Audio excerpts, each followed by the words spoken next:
uma leitura que é difícil para quem cai de paraquedas no livro, então vamos nos lembrar.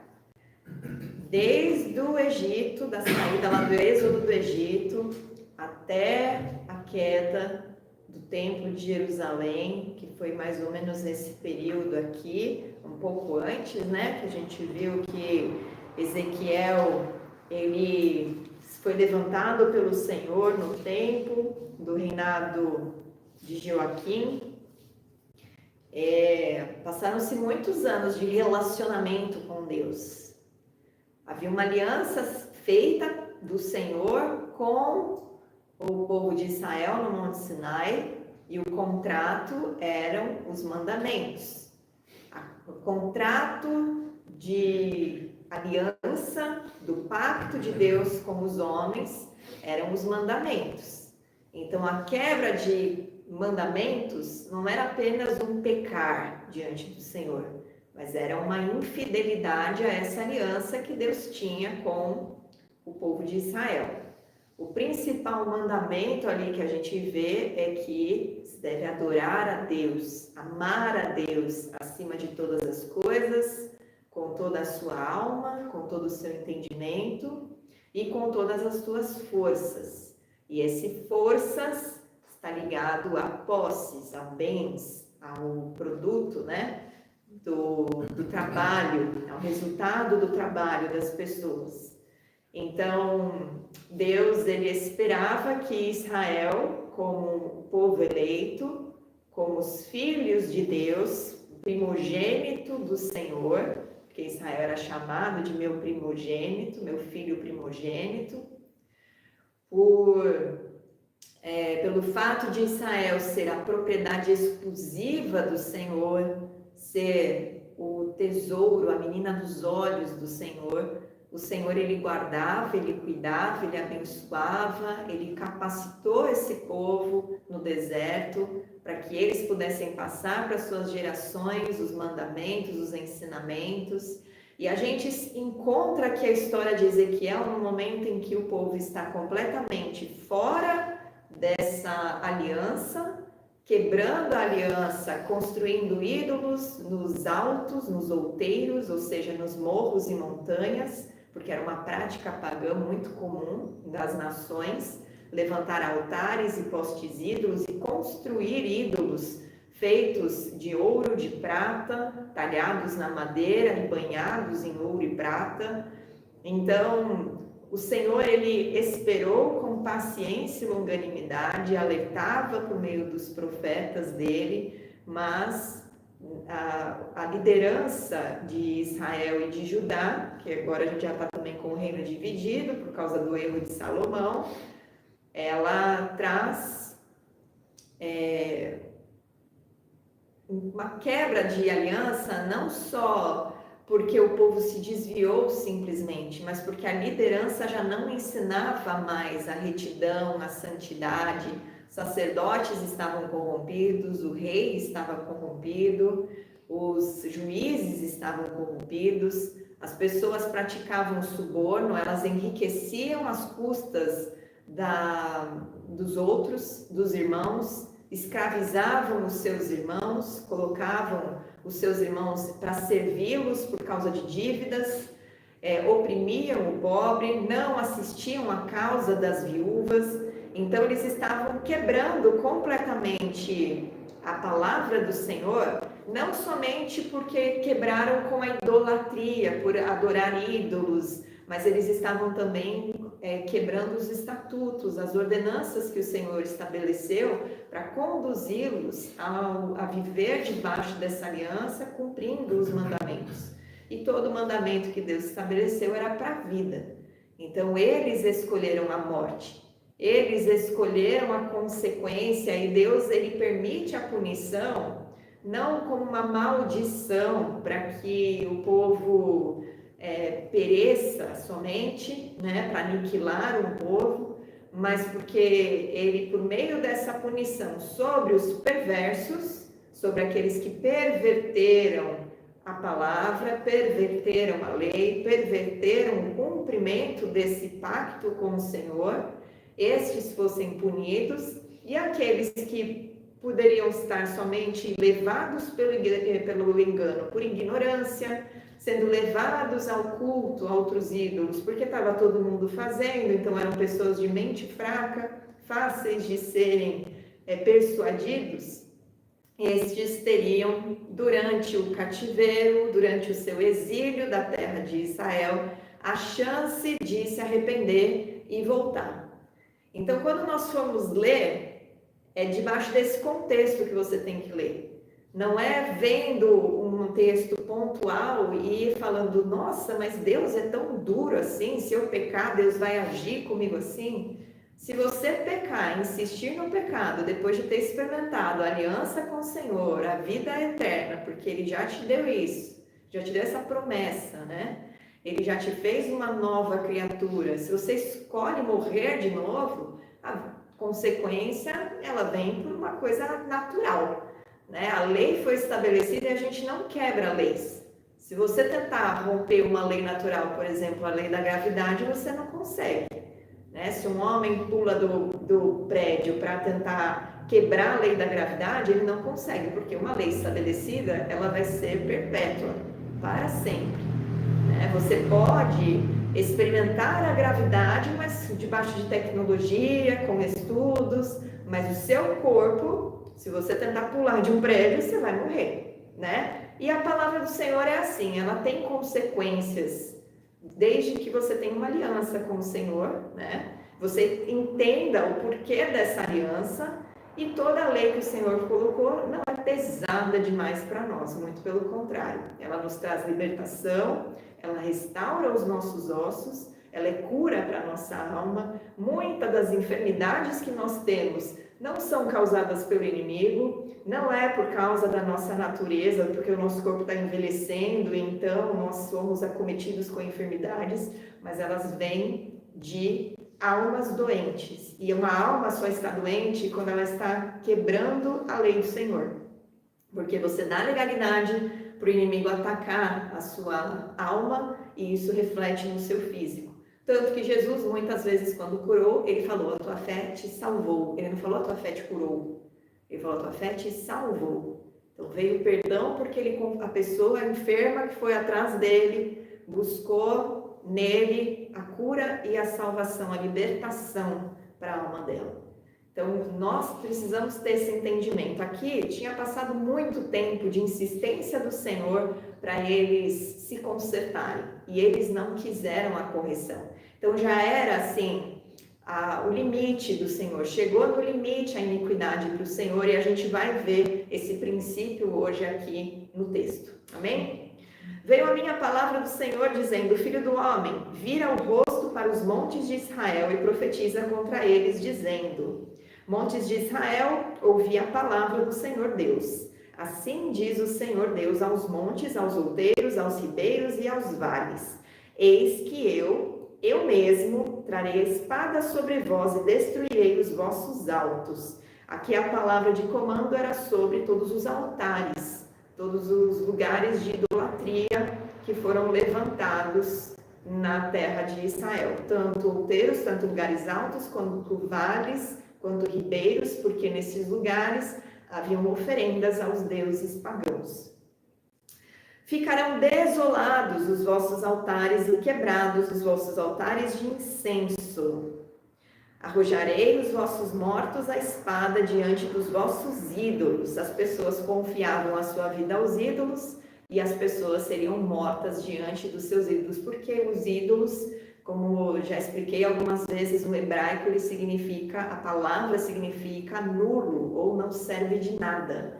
Então o ídolo ele não tem poder nele para trazer alguma coisa, paz, bem-estar, proteção. E aqui os mortos na frente dos ídolos é uma prova do Senhor, que Ele é Deus, que Ele gera vida, que Ele protege, e eles estavam confiando em nada.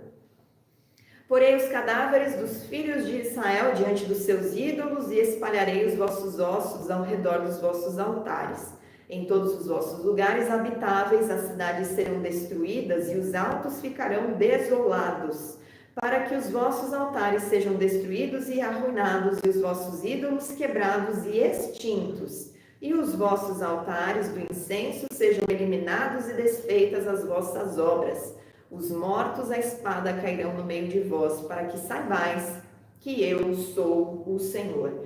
Então, o desejo aqui do Senhor, a punição para a idolatria, né? O desejo do Senhor, na verdade, nunca é a morte. Sempre é a salvação, é a reconciliação, é estabelecer aliança, é trazer bênçãos, prosperidade sobre o povo. Mas uma vez que o povo está quebrando a aliança com ele, sendo infiel, se prostituindo cultualmente e adulterando essa aliança porque estão buscando outros senhores para a sua vida, outros maridos, ele então traz como consequência a punição, é a desolação. E isso sobre a nossa vida, a gente também deve tomar cuidado, né? Porque nós podemos idolatrar muitas coisas. Pode ser que a gente não tenha ídolos feitos com as nossas mãos, mas o nosso coração está cheio de ídolos. E a gente fica confiando nesses ídolos a nossa vida.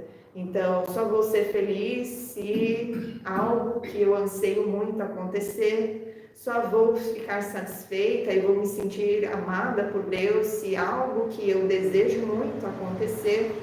E isso são ídolos no nosso coração. Só que o resultado de você buscar a sua alegria, buscar a sua confiança, seu descanso para a alma, em um desejo do teu coração, é desolação, porque essas coisas são passageiras. Num piscar de olhos, essas coisas podem ser corridas pelas traças, essas coisas podem morrer, porque se você idolatra pessoas, as pessoas morrem.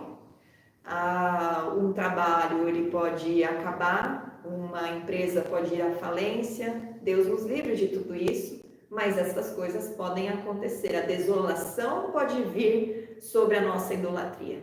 Então, a palavra do Senhor ela é a mesma, ontem, hoje e sempre.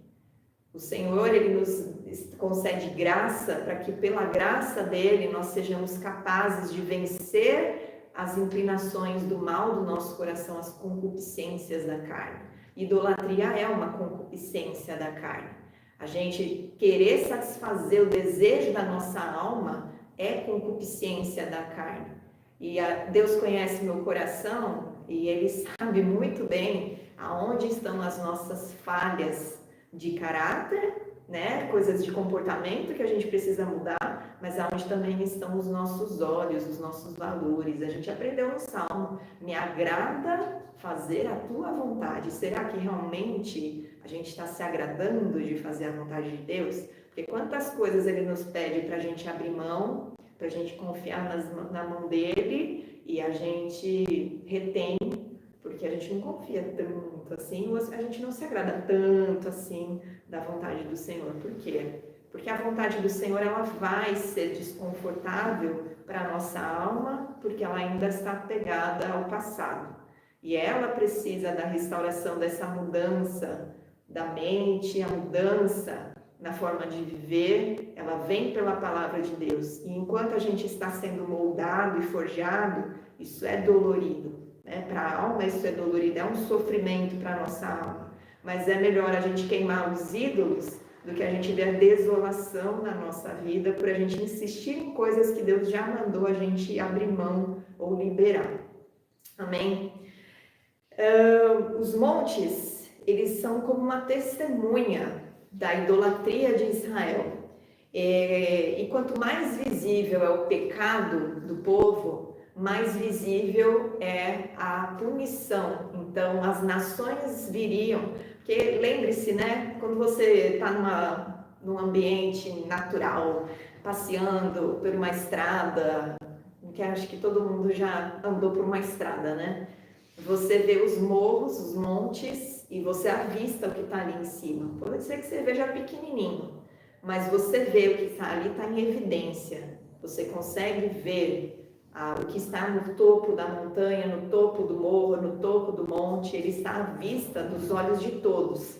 E da mesma maneira que Israel profanou o nome de Deus, quebrando a aliança, é como se um marido, ele encontrasse a sua amante aos olhos de todo mundo. É uma vergonha para a esposa, certo? A esposa se sente humilhada. Deus, ele se sente assim também, quando ele vê um filho dele, que ele fez aliança, que ele prometeu fidelidade, quebrando, sendo infiel e ainda aos olhos de todos. Ele está mostrando que para ele tanto faz, que está tudo bem fazer aquilo que Deus entende o meu coração, né? E tem um comentário, né, na literatura dos israelenses que diz assim: assim como os montes foram elevados sobre o povo, também foram elevados os pecados neles. Então, o pecado do povo foi tamanho e era tão à vista de todos que esses pecados seriam também denunciados aos olhos de todos, com essa espada do Senhor vindo sobre os idólatras. Os mortos à espada cairão no meio de vós, para que saibais que eu sou o Senhor. Mas, aí aqui tem o porém, a gente vê aqui a graça do Senhor e a misericórdia dele. Mas eu deixarei o resto, porquanto alguns de vós escapareis da espada entre as nações, quando fordes espalhados pela terra. Então, mesmo no momento de punição, Deus, ele está preparando a cura. Deus está preservando um povo que pode retornar. A gente viu na semana passada que uma porção de um dos terços da barba de Ezequiel tinha sido separado para ser queimado no fogo. Esse povo que o Senhor está separando seria purificado no fogo, no meio do exílio, e ser purificado nesse fogo significa que o Senhor estaria aperfeiçoando eles. Então, o fogo do Senhor, ele purifica do pecado e da iniquidade, mas o fogo ele queima, né? Então, o que tem de ruim na pessoa vai ser queimado. Só que numa vida prática, para isso ser queimado, precisa, na verdade, passar por um processo. E aí muitas pessoas chamam esse processo de vale, de deserto, de tribulação, de provação.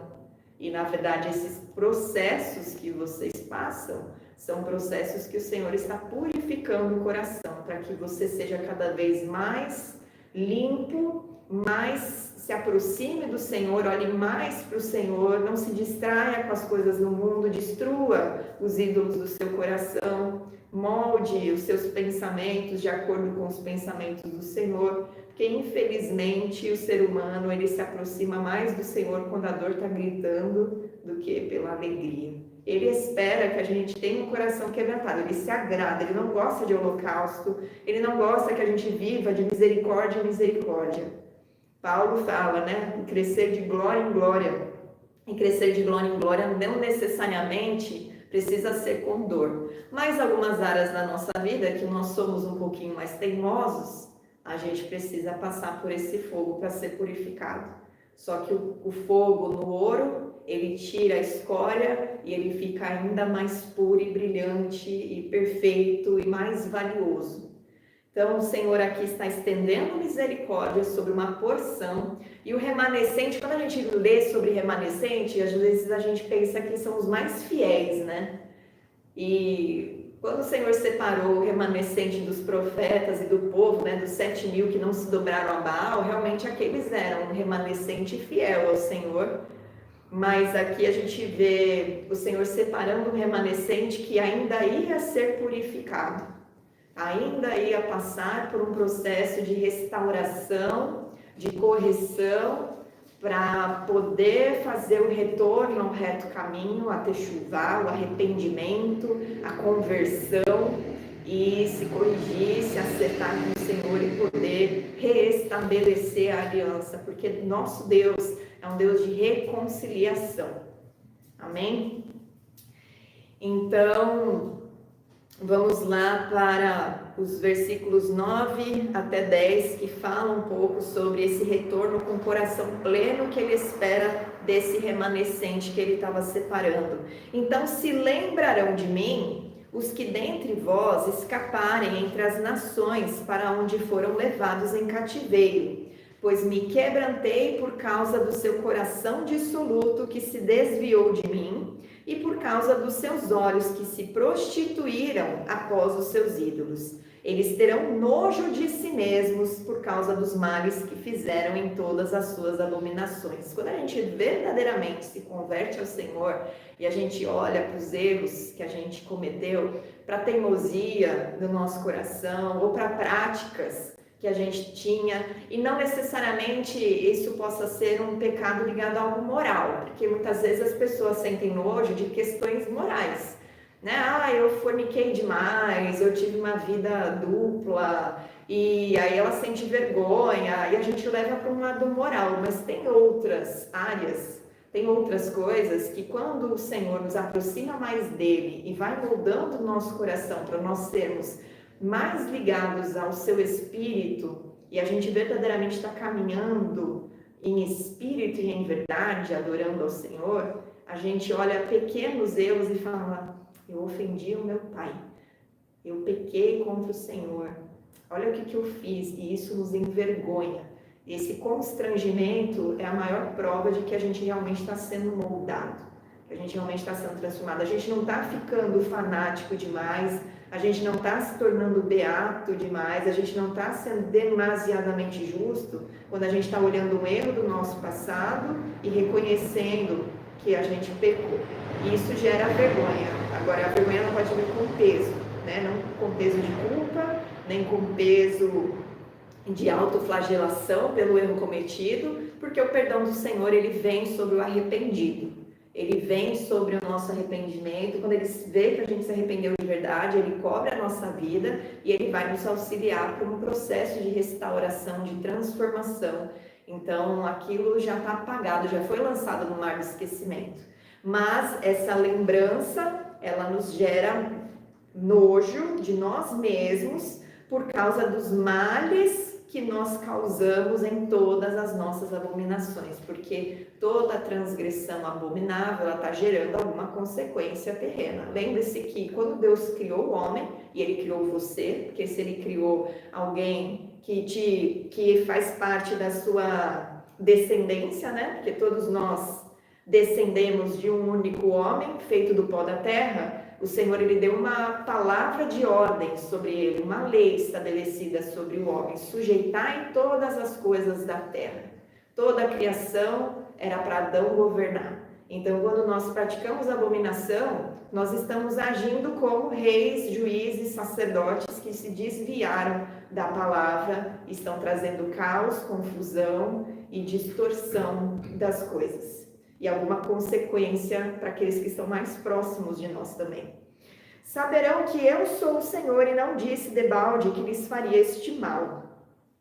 Assim diz o Senhor Deus. E aqui, essa expressão, ela precisa ser muito bem interpretada, né? Bate as palmas, bate com o pé e disse: por todas as terríveis abominações da casa de Israel, pois cairão a espada e de fome e de peste. Essa expressão não é que ele está aplaudindo, mas sabe quando algo acontece que você se indigna, que você é uma expressão de dor do Senhor em relação à reação do povo. Então sabe quando você vê algo assim que tipo te tira, e você faz assim? É mais ou menos isso que Deus fez quando ele viu a idolatria e o povo se desviando do caminho dele. Ele falou: eu não acredito. É mais ou menos esse bate a palma e bate com o pé, é mais ou menos essa reação que Deus estava tendo e que o profeta representa fisicamente para que o povo veja, por causa das terríveis abominações da casa de Israel.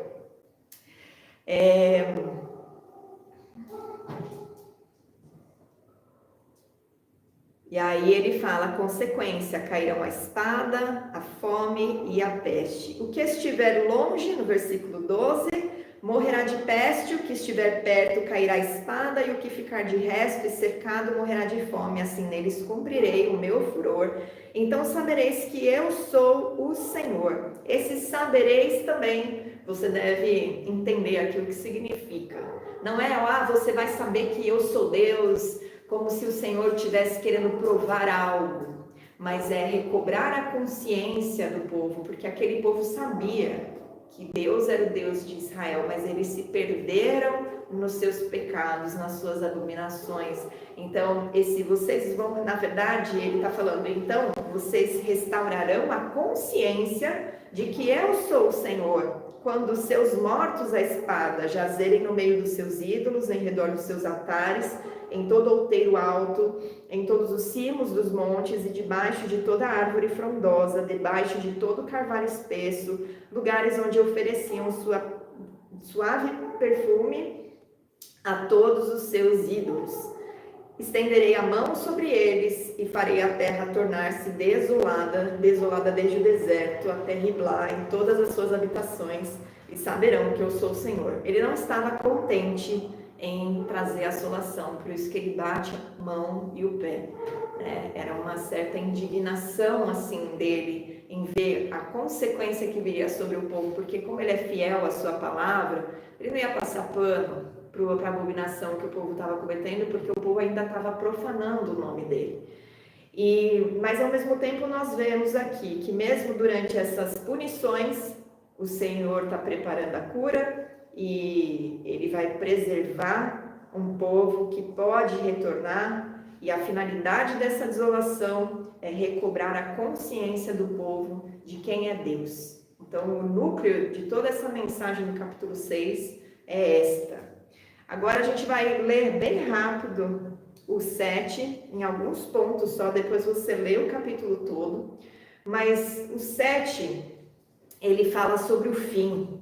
Não sei como é que é o título, né? Às vezes, dependendo da Bíblia, tem títulos para ajudar a encontrar temas e tudo mais. A Ara, ela coloca o fim vem, o fim vem. E o primeiro verso diz, aliás, o segundo verso, o Senhor fala para Ezequiel falar para o povo, haverá fim, e isso ele está falando acerca da terra de Israel, haverá fim, o fim vem sobre os 4 cantos da terra, agora vem o fim sobre ti, enviarei sobre ti a minha ira e te julgarei segundo os teus caminhos e farei cair sobre ti todas as suas abominações.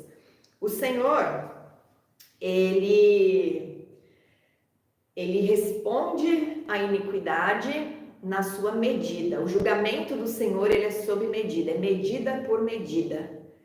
Aqui não era um fim apenas físico da terra, mas era um colapso espiritual, um colapso moral que viria sobre Israel, porque os povos que viriam sobre Israel eram povos pagãos, que iriam trazer as suas abominações, iriam deturpar tudo, a ponto de depois no futuro a gente vê que judeus e samaritanos nem se conversam, né? Nem olham um no rosto do outro.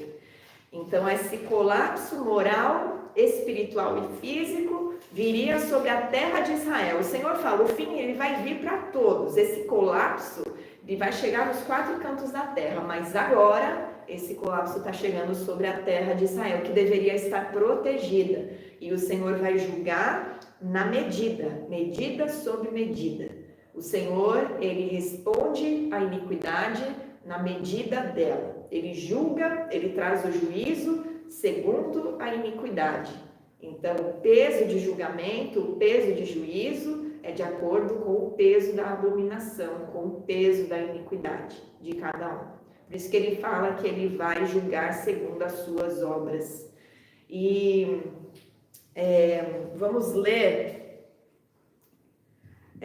tem um texto aqui que eu trouxe, um pensamento de um sábio, que ele diz, Deus é paciente, isso está na Avodah Zarah, que é uma literatura dos judeus. Deus é paciente, mas quando a medida se enche, ele age com rigor. E a gente vai ver esse rigor vindo sobre a terra com Jesus, montado num cavalo branco, com olhos de fogo e uma espada de 2 gumes na boca.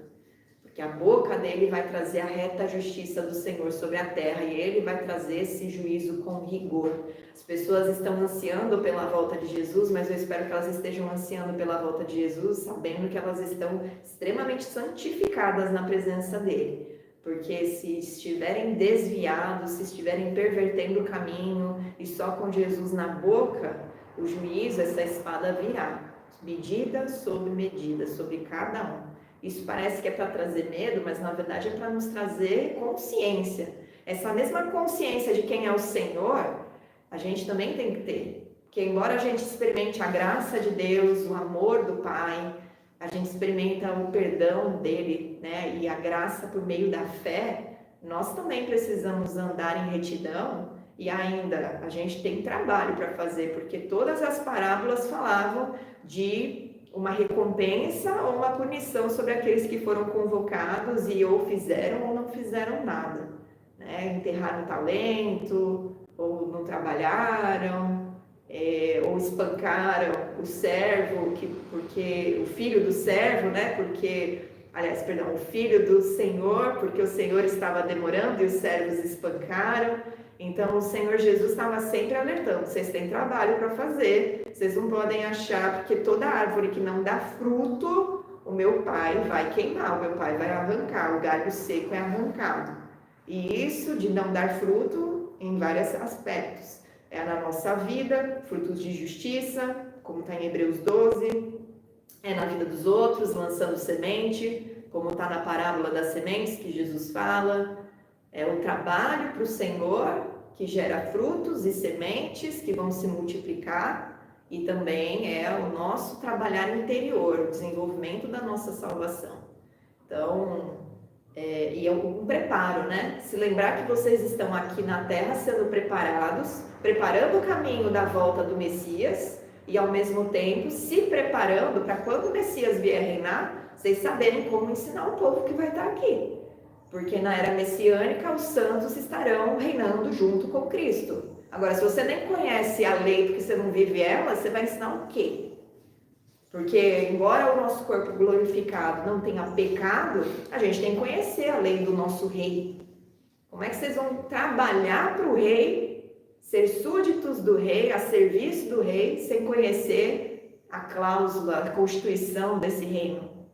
Então, é um alinhamento, na verdade, né? O livro de Ezequiel, ele traz um alinhamento para nós entendermos a nossa responsabilidade como discípulos de Jesus, a nossa responsabilidade como filhos de Deus, revelando a sua glória na terra, e a nossa responsabilidade de não perverter o caminho dos outros também com as nossas idolatrias, né, pessoais. Então, o nosso temor do Senhor aumenta quando a gente percebe que Ele é tão santo e tão correto que Ele julga medida por medida a cada iniquidade praticada. E os olhos dele não pouparão, ele não vai ter piedade, mas porei sobre ti os teus caminhos, as tuas abominações estarão no meio de ti, e sabereis, de novo ele vem, vocês vão recobrar a consciência de que eu sou o Senhor, quando vocês virem o meu rigor vindo sobre vocês. Mal após mal, eis que vem, haverá fim, vem o fim, despertou-se contra ti. Aí no 8, ele diz, eu julgar-te-ei segundo os teus caminhos, no meio do texto. Os meus olhos não te pouparão, nem terei piedade segundo os teus caminhos, assim te castigarei, e as tuas abominações estarão no meio de ti. Sabereis que eu sou o Senhor, sabereis que eu, o Senhor, é que firo. Então, aquele medida por medida que eu comentei, ele está dentro desse texto aqui. Eis o dia, eis que vem, brotou a tua sentença, já floresceu a vara, reverdeceu a soberba, levantou-se a violência para servir de vara perversa. A vara perversa era a nação que seria levantada para trazer a correção, a punição sobre o povo. Essa violência viria debaixo dessa nação. Nem da sua riqueza, nem dos seus rumores, nem da sua glória, nada restará deles. Vem o tempo, é chegado o dia, o que compra não se alegre, o que vende não se entristeça, porque a ira ardente está sobre toda a multidão deles. No finzinho do versículo 13 diz, ninguém fortalece a sua vida com a sua própria iniquidade. Aqui, lembrando daquele mandamento que eu citei no início, você deve amar o Senhor de toda a sua alma, com todo o seu entendimento e com todo o seu coração, né? E também com todas as suas forças, com as suas posses. O povo se perverteu tanto que eles estavam enriquecendo com iniquidade. Só que a riqueza debaixo de iniquidade, ela não vai servir de nada no dia do juízo, ela não vai proteger. Hoje em dia a gente vê os ricos, né, se protegendo com bunkers, com armamento, com meios de transporte rápidos para sair de um lugar se ocorrer um cataclisma, uma calamidade, uma guerra.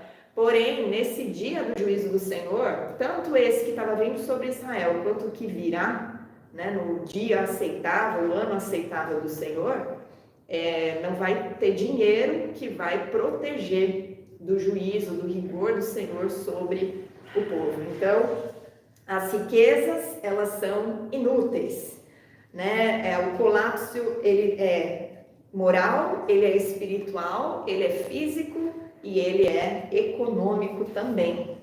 Ninguém fortalece a sua vida com a sua própria iniquidade.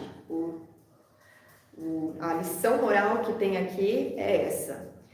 E aí a trombeta vai tocar, prepararam tudo no versículo 14, mas não há quem vá à peleja, porque toda a minha ira ardente está sobre toda a multidão deles. Fora está a espada, dentro a peste e a fome. E no versículo 16, se alguns deles fugindo escaparam, estarão pelos montes como pombas dos vales, todos gemendo. No 17, todas as mãos se tornarão débeis e todos os joelhos em água, ou seja, nem os soldados, nem os guerreiros, eles conseguirão fazer algo nesse dia, tamanho o temor que virá sobre a população de Israel, por causa do que o Senhor preparou para esse dia como juízo. Então não vai haver gente para proteger, todos estarão acometidos ou pela guerra, ou pela peste, ou pela espada que vai vir, e até os guerreiros fugirão nesse dia, por causa do temor, do medo. Ia ser um dia de tanto pavor e medo, e isso de fato aconteceu já, né, sobre Israel, que não haveria ninguém para defender a terra, não haveria ninguém para lutar e proteger o povo. Cingir-se-ão de pano de saco, e aqui a gente começa a ver a humilhação do povo, o luto do povo por causa da ação da mão do Senhor sobre eles. O pano de saco geralmente é o pano que se veste no dia do jejum, né? No dia do arrependimento, da humilhação diante do Senhor.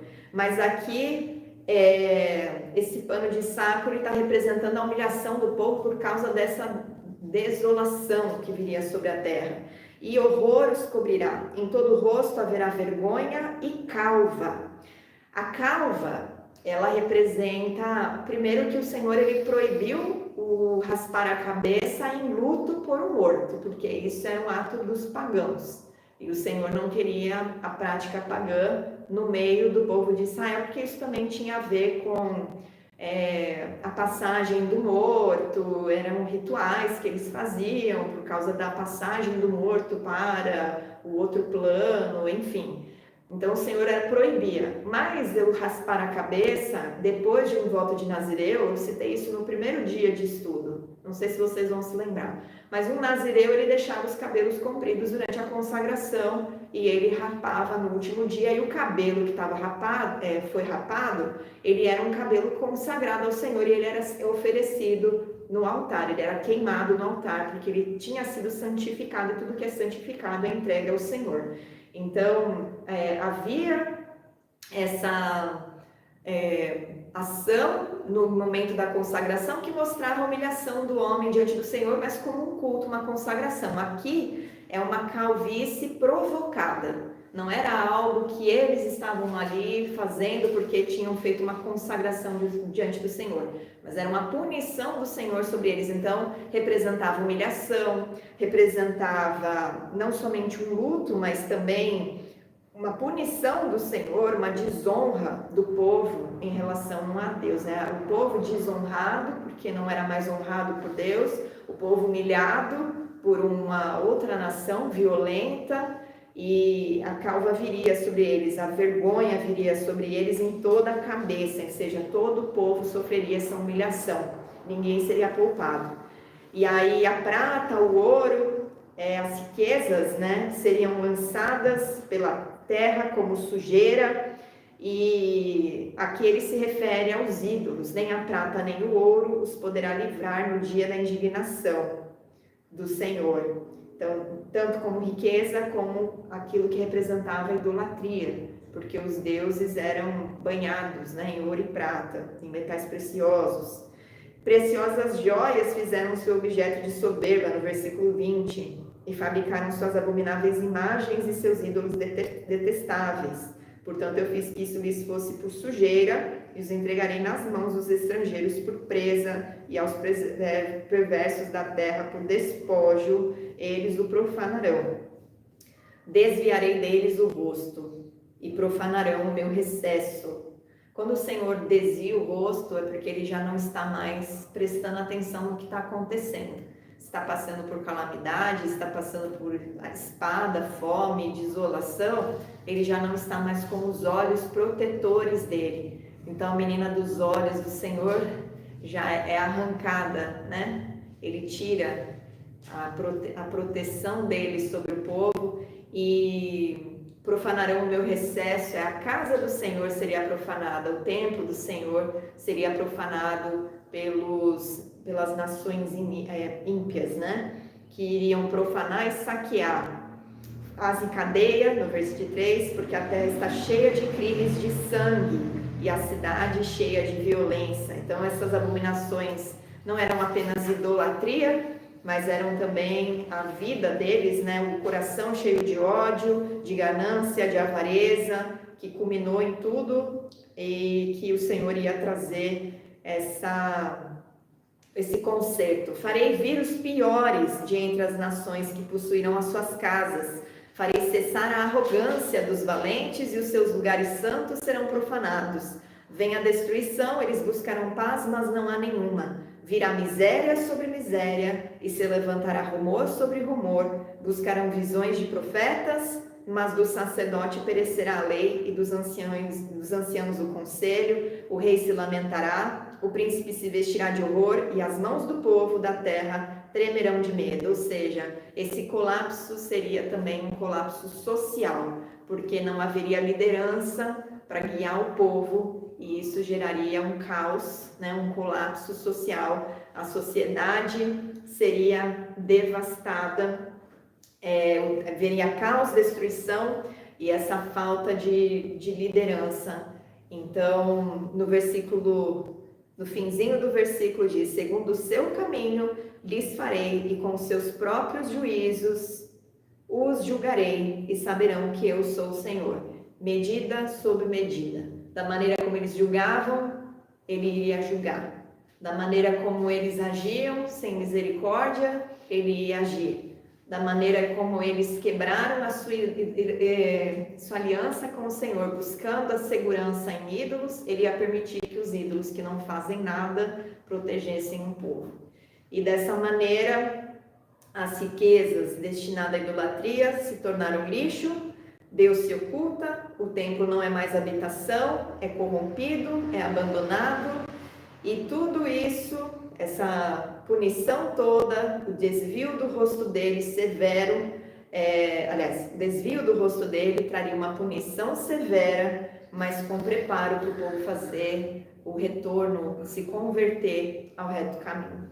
Então, parece duro, né, quando a gente lê as consequências, mas o quanto esse povo não profanou, não quebrou a aliança e não ignorou os alertas do Senhor por meio dos seus profetas por tantos anos, até que chegou nesse ponto, né?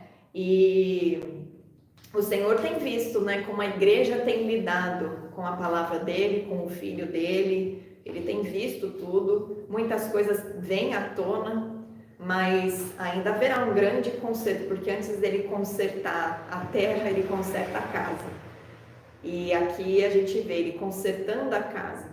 E a gente ora muitas vezes pela misericórdia do Senhor, mas será que nós não estamos trazendo sobre a nossa vida punição por rebeldia, por teimosia, por não querer ouvir o profeta, não querer ouvir a palavra, querer moldar a palavra de acordo com o nosso coração? E aí vai haver um tempo em que não haverá mais liderança, porque isso foi avisado por Jesus, né? que muitos falsos mestres, falsos profetas surgiriam, anticristos surgiriam, falsos messias surgiriam. E se o povo não está na retidão, não está cheio da palavra, não está com uma aliança bem firmada com o Senhor, facilmente se deixam enganar, até que o ano aceitável do Senhor vai chegar, e então recobrarão a consciência e saberão que Ele é o Senhor, só que aí vai ser tarde. Porque todo joelho vai se dobrar diante de Jesus, toda língua vai confessar que Ele é o Cristo, o Messias, o Salvador, só que alguns lamentarão, o joelho vai se curvar lamentando, outros se curvarão por reverência porque o seu rei chegou. E eu espero que você alinhe a sua vida enquanto há tempo, para que quando Ele vier, os seus joelhos estejam dobrados em reverência, com alegria, cantando Maranata, ora vem, Senhor Jesus, e não lamentando, eu profanei o nome do meu Senhor e eu perdi a coroa da vida eterna. Amém? Semana que vem continuamos. Que o Senhor abençoe a sua vida.